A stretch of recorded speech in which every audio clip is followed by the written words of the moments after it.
What's up guys, this is Ultimate Device Vids, and today in this video we're going to be doing a speed test between the new 2022 third generation iPhone SE and the 2020 second generation iPhone SE and the 2016 first generation iPhone SE. And I want to mention a few things before we get started. As you can see, all three devices are running at their peak performance capability in regards to battery health. They're also all running the latest version of iOS 15 as of recording this video. And alright, let's go ahead and kick things off with some app launching tests. So we're just going to start off with just a few stock applications, and then we'll get into a bunch of App Store applications. So as to be expected, with simple stock applications like these, super quick launch times across all three of these devices, again, given that these applications are, pretty light, simple applications. Maybe occasionally like a split-second difference between some of the generations. So we're going to move on to a bunch of App Store applications. So we're going to start off with some lighter App Store applications like Instagram and Twitter here. And as you can see with these applications, it's basically the same result, just a very minor difference between these three generations. Of course, again, the newer the generation is, you can see it does open up the application a little bit faster. But with simpler, lighter App Store applications as well, it's going to be, a very negligible difference. And Apple's release cycle for the iPhone SE phones has been pretty inconsistent so far. So what I mean is the iPhone SE first generation came out in 2016 and the second generation came out 4 years later in 2020. However, the third generation iPhone SE that just came out, of course, only came out 2 years after the second generation was released. So as a result of this, you're going to see a much bigger performance gap when comparing the first generation to the second generation than when comparing the second generation to the third generation. And that is reflected in this test, as you can see. The second and third generation iPhone SEs are very neck and neck throughout this test, as they're only 2 years apart in terms of processing power. While the processing power gap between the iPhone SE first generation and second generation is 4 years. But this being said, the performance on all three of these devices, even the iPhone SE first generation, is quite good. With average day-to-day later applications, you're really not going to notice too much of a difference unless you're comparing them side by side like we're doing right now. And even as we get into some of the much heavier applications towards the end of this app launching test, all three devices do a perfectly fine job getting into these applications, but again, the older the device is, it just takes a little bit longer, especially again the iPhone SE first generation. And Apple's tradition with the iPhone SE is whenever they release a new version of this phone, they put the latest processor from the latest flagship series iPhones in the SE. So the new iPhone SE third generation has the Apple A15 chip, which is the very same processor found in all of the iPhone 13 series iPhones. The iPhone SE second generation has the Apple A13 chip, which is the same chip that's found in the iPhone 11 series iPhones. And the iPhone SE first generation has the Apple A9 chip, which is the same processor found in the iPhone 6S series iPhones. So you basically receive the exact same performance as,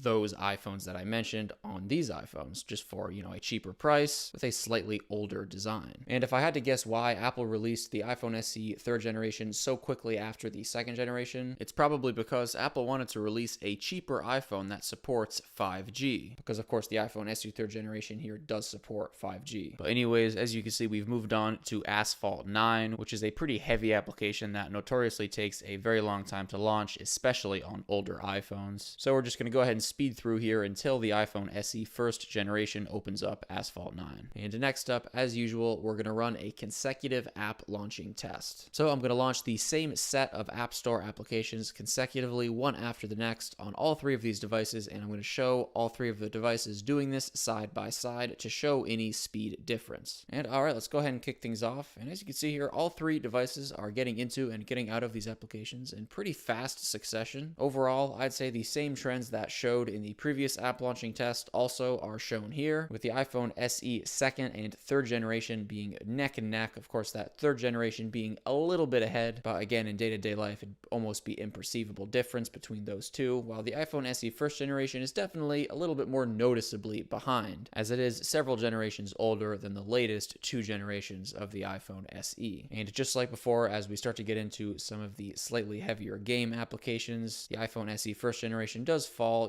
behind several applications, but again, it catches up pretty quickly, as you're going to see here as the test goes on. It's able to handle all the tasks perfectly fine. Again, it just takes a few seconds longer, which for the average phone user is really not going to be that big of a deal. I think it's quite impressive that the iPhone SE first generation still supports iOS 15. But not only that, just the fact that it's still perfectly usable in 2022 by my standards, and probably by most people's standards, certainly in terms of performance. And of course, as to be expected, with these super heavy, bigger game applications, a bigger difference is going to show on the older generations, especially, of course, the iPhone SE first generation. And we're just going to speed through the remainder of the consecutive app launching test here until the iPhone SE first generation completes the set of applications. And real quick, directly following the consecutive app launching test, we're just going to go back into each application that we opened and see which applications are still open as a little bit of a RAM management check. And it's definitely worth mentioning, we didn't do anything super CPU intensive by any means, but I just wanted to go back in and just see which applications were able to be kept open. And the iPhone SE third and second generation devices were able to keep every single application open, and the iPhone SE first generation was able to keep most of the applications open with the exception of Google Maps, Temple Run, PUBG, and Asphalt 9. And just to let you guys know, the iPhone SE third generation has 4 gigabytes of RAM, the second generation has 3 gigabytes of RAM, and the first generation has 2 gigabytes of RAM. Next, we're going to be comparing the speed of unlocking all 3 of these iPhones with Touch ID, and as you can see, they're blazing fast on all 3 of them. No complaints there on any of these. I think everyone can agree that Apple's Touch ID fingerprint reader on the home button style iPhones is just a very convenient and quick way to unlock your phone. Next, I just want to load a few web pages in Safari. You should definitely keep in mind that with tests like this, of course, the results largely depend on the internet connection that you're using, so take these results lightly. But just viewing this as getting a general ballpark idea of how these 3 devices are able to load simple web pages like a few web pages on google.com and apple.com, you could see that all 3 devices are just blazing fast. I mean, basically imperceivable difference when doing tasks like this. Very quick and responsive on all 3 of them. Of course, this could also vary depending on the type of web page that you're loading as well. And in terms of scrolling smoothness and speed, as you can see, perfectly fine on all of them. Very smooth, nothing to complain about here. Again, this could also depend on the type of web page that you're loading as well. And lastly, I want to run a few benchmark tests. We're going to start off with Geekbench 5. And as to be expected, the single and multi-core scores just go straight down the line of generations, newest to oldest. And we're also going to run an Antutu benchmark. And same thing to report here with the numbers just straight down the line as to be expected. So there you guys have it. At the end of the day, I think all 3 of these devices perform quite well in 2022 on iOS 15. I think all 3 of these devices are perfectly usable by most people's standards in terms of speed and performance. If you guys use any of the iPhone SE models, let me know down below in the comments section how the speed and performance has been for you. Thank you guys so much for watching this video, and I'll catch you in the